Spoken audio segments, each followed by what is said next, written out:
সোনাইমুড়ি উপজেলা ওলামা দলের উদ্যোগে কেন্দ্রীয় বিএনপি ঘোষিত জুলাই আগস্টের গণ অভ্যুত্থানে নিহত শহীদদের স্মরণে ও আহতদের সুস্থতা কামনায় খতমে কোরআন ও দোয়া মাহফিলের আয়োজন করা হয়েছে।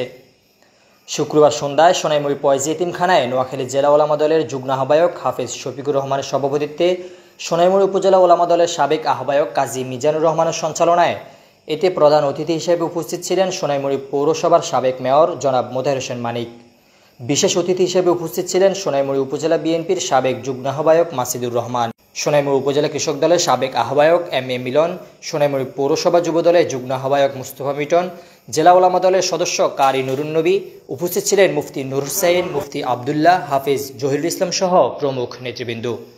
আলোচনা সভা শেষে জুলাই অভ্যুত্থানে আহত এবং নিহতদের জন্য দোয়া করা হয়।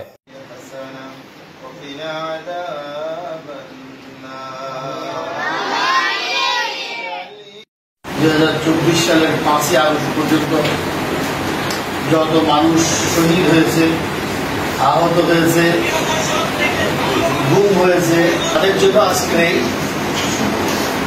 খতমে কোরআন এবং দোয়া মাহফিল।